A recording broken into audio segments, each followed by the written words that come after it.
Halo semuanya, jadi kita ya bakal libur lebaran, ya kan? Jadi kita harus bahas soal dulu guys. Jadi kita udah masuk ke apa namanya ke hedging, oke? Jadi nggak usah berlama-lama, kita langsung masuk ke soal nomor 5.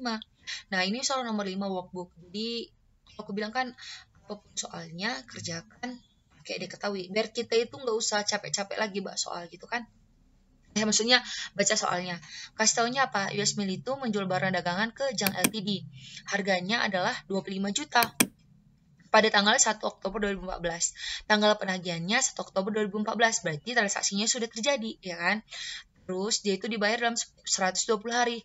Nah, ini menurutku tanggal jatuh temponya ya ini. Jadi 120 hari pada tanggal jatuh temponya itu 30 Januari 2016. Mil itu memutuskan masukkan kontrak berjangka untuk mengirim 25 juta won ke broker pertukarannya dalam 180 hari.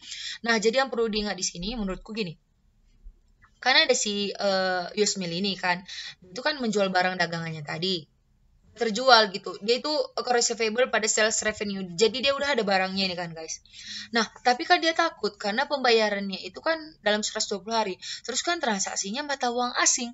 Aduh, kayak mana ya ini? Nanti kalau misalnya turun gimana gitu. Nah, jadi untuk melindunginya itu dia itu memesan namanya forward contract gitu dia konsepnya untuk hedging ini gitu guys. Jadi ada yang dilindungi, ada yang melindungi gitu. Apa yang dilindungi? Receivable-nya tadi mau dilindungi. Dia takut, aduh nanti turun gimana ya kayak gitu. Nah, jadi dilindungi sama siapa? Forward kontraknya gitu kan. Nah, terus cara ini udah selesai ya kan. Terus katanya Mil itu masukkan kontrak berjangka untuk mengirim 25 juta wonnya ya kan. I-nya itu adalah 12% per tahun. Jadi per bulannya itu adalah 1% gitu. Oke. Nah, ini kurs spotnya. Jadi ini kan ada beberapa kurs spot kan. Kurs spotnya itu dia ada kurs spot, ada kurs berjangka gitu kan. Jadi gimana bedanya? Oke, langsung aja kita ke soalnya biar kita paham gitu guys. Nah, untuk yang soalnya ini kan dia itu yang ini ya. Jadi yang pertama itu kalian buat aja tabelnya. Jadi yang buat yang mau dilindungi yang mana, yang melindungi yang mana gitu. Baru tinggal kita buat aja tanggal-tanggal transaksinya. Tanggal transaksinya kan tanggal 1 bulan 10, tinggal masukin ke sini. Nah, untuk dia bukan derivatifnya atau dia yang kayak inventory kah, atau receivable kah, itu kita lihat pakai kurs spot gitu. Oke, pakai kurs spot. Oke. Nah, jadi kurs spotnya berapa? 0,00096. Karena berapa? 00,96 karena pada tanggal 1 Oktober ya kan. National amount-nya berapa? 25 juta itu guys. Masuk ke tanggal 31 Desember. Kenapa 31 Desember di sini? Karena dikasih taunya ada kursnya di sini dan mungkin bukan mungkin terjadi penyesuaian di setiap akhir tahun gitu kan. Jadi kurs spot itu akan tetap ya guys. Yang di sini itu akan tetap. Oke. Terus selanjutnya itu dia kan 00,96. Ini udah awalnya itu 00,96 yang udah terjadi gitu lah ya kan. Yang punya kita 0,0096. Nah, kita lihat pergerakannya. Pada tanggal 31 Desember ternyata kurs spotnya itu adalah 0,0094. Aduh, sesuai dengan prediksinya tadi kan jadi penurunan kan pada akun receivable-nya gitu kan. Nah, itu yang mau diwanti-wanti gitu. Makanya dibuat forward contract gitu. Terus di tanggal 30 Januari ternyata 0,0092 makin turun lagi kayak gitu guys. Nah, terus berarti kan ada penurunan, berarti rugi dong kita. Nah, cara nyarinya gimana? Jadi tinggal kita hitung berapa kerugian kita gitu. Yang awalnya kita 0,0096 jadi 0,094. Jadi 0,0094 dikurangi sama 0,0096 gitu. Dikali sama 25 juta nanti dapat 500 gitu kan. Terus untuk tanggal 30 Januarinya berarti 0,0092 dikurangi 0,0096 dikali 25 juta dapat 1000. Nah, yang di jurnal gimana? Ayo, bukan yang ini ya kalian jurnal, tapi yang ini kalian jurnal. Masuk ke jurnalnya gitu. Terus lanjut ke tabel kedua. Yang melindungi apa? Kontrak forward, kan? Nah, yang melindunginya kontrak forward. Jadi kita buat lagi kayak tadi. Tapi untuk kontrak forward ini, itu kan ada ini kurs berjangka. Yang mana mau kita pakai? Oke, tenang, kita akan pelajari ya guys. Lahan gitu. Oke. Jadi kalau yang ini dia kan kontrak forwardnya kan berapa? Ini kan dia pada tanggal 1 Oktober 2014. Jadi kita lihat 1 Oktober 2014. Nah, yang kita gunakan yang mana untuk forwardnya? Jadi gini. Coba kalian lihat dulu. Ini kan dari 1 Oktober ke jatuh temponya berapa? 4 bulan kan? Atau sama dengan 120 hari. Berarti kita pakai yang 1 Oktober 120 hari. Atau 0,0094. Aku bilang apa ini? Ini tetap ya, gitu kan. Nah, current-nya kita ikutin lagi dia. Berarti kan current-nya itu pada saat 1 Oktober kan tetap 0,0094 kan. Jadi ya udah nggak usah dipulilin lagi maksudku gitu kan. Jadi ini 0 di hasilnya. Terus karena apa? Karena 0,094 dikurang 0,0094 itu adalah 0 gitu guys. Di tanggal 31 Desember. Aduh, yang mana ya kita pakai kursnya? Untuk 31 Desember jatuh temponya berapa bulan lagi? Kan jatuh temponya kan 30 Januari. Ini 31 Desember berarti ada 1 bulan lagi atau 30 hari lagi. Berarti kita pakai 0,0093 gitu. Nah, untuk tanggal 30 Januari gimana? Ya udah tanggal 30 Januari dia berapa hari lagi coba? Itu kan pada saat transaksinya kan berarti kayak kurs spot sebesar 0,00092 gitu. Nah, national money sama aja. Yang bedakan ini, yang melindungi sama yang dilindungi adalah ini. Ini harus kita hitung yang namanya kalau itu kan current dikurangi kontrak dibagi sama 1 tambah I pangkat N kan. Jadi 1 tambah I pangkat N-nya ini kita cari. Nah, cara nyarinya gimana? Ya udah tetap. Misalnya tanggal 31 Desember ya kan. Untuk jatuh temponya kan 1 bulan lagi. Berarti tinggal 1 ditambah 1%. Jangan lupa ini kan per tahun. Jadi harus cari per bulannya kan. 12% dibagi 12. 0,01 dipangkatkan 1. Berarti 0,00094 dikurangi 0,0093 dibagi 1,01 pangkat 1. Nah, di sini kenapa kita gen? Karena gini, kita udah ngikat harganya itu di 0,00094. Terus harganya itu turun. Wah, untung aja kita ikat ya. Jadi dia gain gitu, guys. Oke, kita langsung masuk ke jurnalnya. Nih, jadi ini untuk tidak menggunakan GIP. Nanti coba tanya dosennya aja dia tidak menggunakan atau menggunakan. Tapi di contoh apa namanya ya? Contoh apa ya namanya buku kita itu? Dia itu yang ini nggak menggunakan GIP. Oke, jadi kita buat tanggal 1 Oktober apa jurnalnya akan terjadi penjualan. Berarti account receivable dalam won, tapi kan kita jurnalnya itu dalam bentuk apa coba si 0,096 ini? US kan. Nah, jadi dia harus jurnalnya ya US dollar meskipun transaksinya nanti dalam bentuk won gitu guys. Jadi account receivable pada sales revenue sebesar 24.000. Nah, 24.000-nya itu dari mana? Kayak gitu kan. Ya, dari transaksinya tadi. Kan 25 juta. Ya kan? Kita kalikan sama kurs spot transaksinya 0,0096. Nah, ini 25 juta dikali 0096. Terus selanjutnya kan kita udah ngikat namanya kontrak, ya kan? Jadi kontraknya itu berapa? Sesuai dengan pokoknya pada saat kurs transaksi kalian keluar aja tanggalnya. Berarti ini dia berapa harganya tadi kan 25 juta dikali sama 0,0094 di sini ya. Lebih bagus di sini seharusnya. Ya. Jadi sama dengan nah sama aja dia, tapi intinya gini, 25 juta dikali sama ini. Pada saat tanggal 1 bulan 10-nya itu berapa? Nah, di tanggal 31 Desember terjadi penurunan nggak? Ya, receivable-nya turun karena kan kita tadi untuk menjaga-jaga, tapi kan transaksinya udah terjadi kan. Nah, untuk melindungi account receivable-nya yang turun ini makanya ada kontrak payable-nya tadi gitu loh. Nah, berapa turunnya? 500. Dari mana tadi kan udah kejelasin 0,094 dikurangi 0,096 dikali 25 juta, dia 500 kan. Terus, kontrak payable-nya gimana di tanggal 31? Ternyata gain. Untung kali ya kita beli kontraknya tadi gitu. Harga kita tetap 0,0094 padahal di pasar 0,0093 gitu. Terus di tanggal 30 Januari yaitu rugi lagi kan sebesar berapa 500. Jadi tinggal exchange loss pada receivable baru ininya gain yang di sininya ya untuk jurnal kontrak payable pada extra gain sebesar 252. Nah, lanjut. Nah, itu penyelesaian kan. Jadi penyelesaiannya itu untuk receivable-nya itu yang akan kita terima nantinya di tanggal 30 Januari itu berapa? Ya, 23.000 dari mana? Dari kan harga pasarnya kan 0,092, berarti 0,092 dikali 25 juta. Tapi karena ada tadi kontraknya, jadi kan tadi ada kontrak kita tadi, jadi untuk kontraknya tadi ada dia sebesar berapa sebenarnya di sini ya, 0,094 dikali 25 juta ini dengan ini dikali 25 juta gitu. Nah, kontraknya itu sebesar kontrak yang terakhir kali berapa? 23.500 dari mana? 0,0094 dikali sama 25 juta kayak gitu. Nah, untuk kontrak payable-nya itu sesuai dengan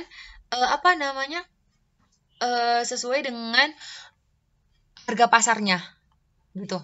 Harga pasarnya ataupun yang di sini tadi sebesar 23.000, berarti nanti kita nerima cashnya 500 gitu. Kenapa? Karena kita menang gitu dari kontraknya itu. Jadi nanti kita dapat 500 gitu guys. Untuk menghemat waktu kita langsung masuk ke selalu tes nomor 9. Nah, selalu tes nomor 9 ini sebenarnya hampir sama aja ya. Jadi aku bilang kan langsung kita buat diketahui kan. Diketahui 1 Desember 2019 PT Semayam ini menjual 15 ton metal litium kepada Cina Mobil Ltd dengan harga Chinese Yuan Renminbi CN 60 per kilogram. Nah, berarti dia ada berapa ya mau diikatnya? Berarti ada 15.000 kilogram dikali 60 kan. Terus dengan total investasinya 900.000 dengan pembayarannya 90 hari atau pada tanggal 29 Februari 2020 mata uang CYN. Nah, mata uang fungsionalnya itu kan rupiah, ya kan? Dikarenakan suhu politik tidak menentu, PT Semayam melakukan lindung nilai. Jadi takut dia, aduh nanti kan pembayarannya ini nanti dikasihnya udah kejual. Terus nanti kasihnya 90 hari kayak gitu. Kan nggak tahu kita, ini karena politik katanya. Jadi nggak menentu. Jadi lebih bagus lakukan forward contract gitu. Dia si Semayam ini berpikir gitu untuk mengantisipasinya, untuk melindungi. Jadi yang dilindungi apa? Yang dilindungi adalah transaksi penjualan 15 ton metal gitu. Sedangkan yang melindungi adalah forward kontraknya. Nah, sama kan? Nah, yang mana mau kita pakai? Udah tau lah kalian kan? Lihat aja tanggalnya gitu. Dari tanggal ke jatuh temponya, berapa hari itu yang kita gunakan. Tapi kalau untuk penjualannya, pakai apa? Ya, pakai yang namanya apa? Yuk, sobat kayak, oke? Dikasih tahu tingkat bunganya 6%. Terus dia itu bulanan. Jadi nanti setiap bulan itu harus kita sesuaikan kan? Oke, kita buat dulu jurnalnya. Dia ada PT Semayam Cina menjual 15 ton ML. Jadi kalian harus biasakan aja dia namanya apa? Harus biasakan yang namanya buat diketahui biar gampang. Oke. Nah, jadi yang aku bilang tadi apa? Buat dia dulu yang apa? Yang mau dilindungi. Terus buat tabel yang mau melindungi. Ya kan? Nah, yang dilindunginya ini tadi apa sih? Yang dilindunginya tadi itu kan jualannya gitu kan. Penjualannya. Jadi, udah. Kita lihat dulu. Untuk dikasih tahu kan, berapa dia kurs spot transaksinya? 2.100 gitu kan. Jadi kalau misalnya dia yang bukan derivatifnya itu pakai kurs spot, nggak usah kalian lihat di bawah-bawahnya, tutup aja, lihat spot rate-nya aja. Berarti kita lihat dia kan per bulan mau disesuaikan udah tanggal 1 Desember, kurs spotnya berapa? 2.100 ya kan. Ini tadi aku bilang apa? Sama ya. Awas nanti kalian buat nggak sama aku tumbuh apa lah ya. Nah, terus yang current-nya berapa? Berarti ada 2.100 kan? Sama dia kan di tanggal 1 Desember. 1 Desember terjadi pergerakan 2.150. Wow, ternyata menguntungkan gitu kan. Ternyata dia menguntungkan. Jadi seharusnya sales receivable kita naik gitu. Oke, naik. Untung juga ya harusnya gitu ya kan. Tapi biasanya rugi biasanya, tapi kita soal ujian ya kan. Nah, terus 2050. Nah, baru kita bilang untung. Ternyata dia itu cuman gocek kita gitu ya. Ternyata 2050 turun dong harganya gitu. Terus di 29 Februari jadi 1980 gitu. Yang ini dulu ya. Ini udah paham kan cara menentukan cross spotnya? Coba kita masuk dulu ke yang melindungi. di 1 Desember 2019. Kita gunakan yang mana? Nah, ini kan dia dari tanggal 1 Desember ke tanggal 29 Februari, ya kan? Itu berapa bulan coba? Desember, 1, Januari, Februari. Berarti ada 3 bulan, kan? Nah, cari dia yang mana yang 3 bulan? Di 1 Desember 2019. Berarti yang ini 2200. Nah, ini aku bilang apa? Ini tetap 2200. Karena kita punyanya 2200 gitu pada saat transaksinya itu 2200 gitu loh. Oke. Nah, karena ini yang kita aduh gimana ya nentuinnya? Gampang, nggak usah takut. Jadi di tanggal 1 Desember tetap 2200. Nah, di tanggal 31 Desember coba lihat. Jadi kita fokus di sini aja kan, di 31 Desember ini aja kan. Nah, lihat. Ini dari 31 Desember menuju 29 Februari berapa bulan lagi? Berarti ada 2 bulan lagi kan, berarti 60 hari. Berarti pakai 2180 gitu. Oke, ini udah kita tutup. Tewas. Kita tinggal lihat tanggal 31 Januari.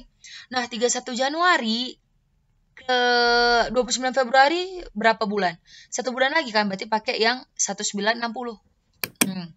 Terus di 29 Februari dia pakai spot rate gitu.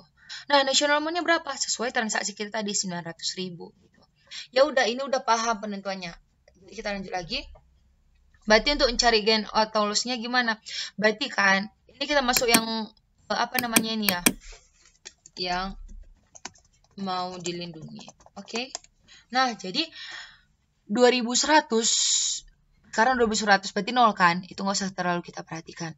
Nah, yang ini 2100 sama 2150. Jadi awalnya 2100 jadi 2150 berarti terjadi seharusnya itu gain atau kenaikan kita gitu kan.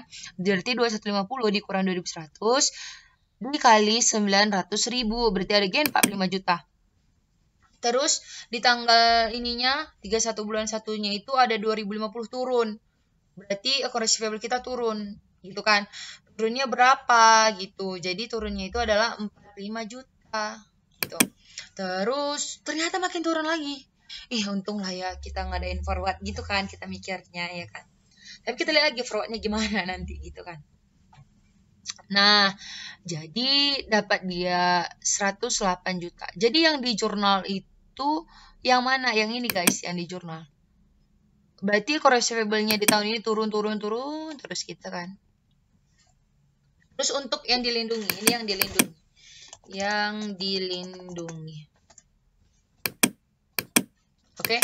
Nah, current-nya berapa? 2200 ini pasti 0 kan? Bukan 0, pasti sih, tapi tergantung soalnya juga. Nanti kasih taunya gitu berapa, ya udah masukkan aja. Kita lihat di tanggal 31 Desember. Ini 2180 current-nya. Berarti untung ya kita apa namanya? Kita buat kontrak forward. Jadi harganya turun kita tetap tenang karena kita hitung ngikatnya di harga 2200 gitu. Dia 2180. Untung aja gitu kan.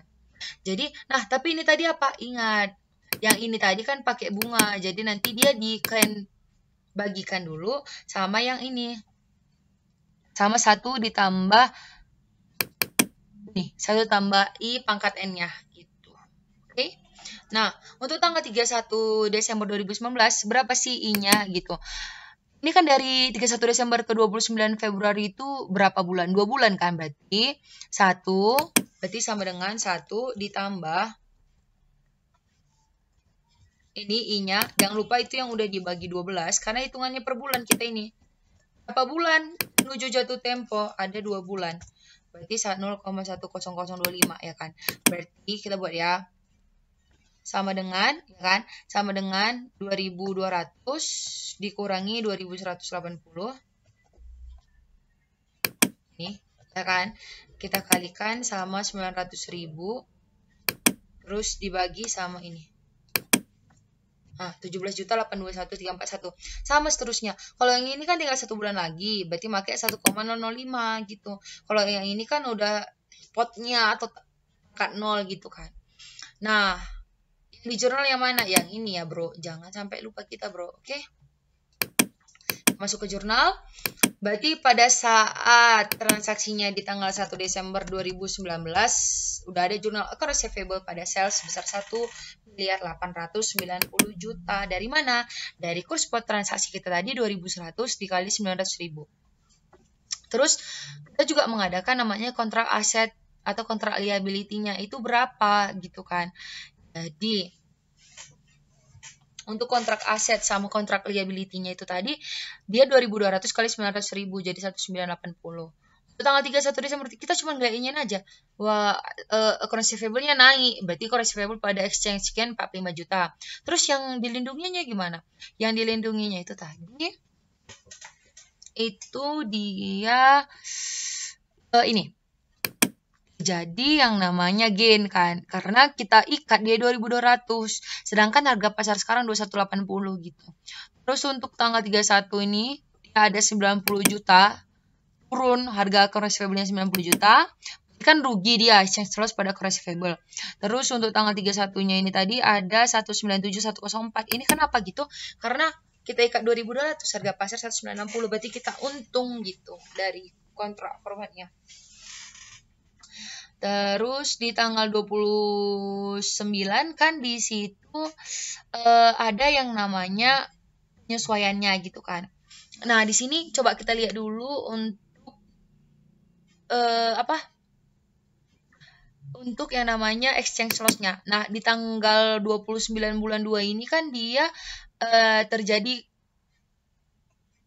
nah ini awalnya itu kan dia itu 1960, ternyata naik ke 1980 kan sebenarnya.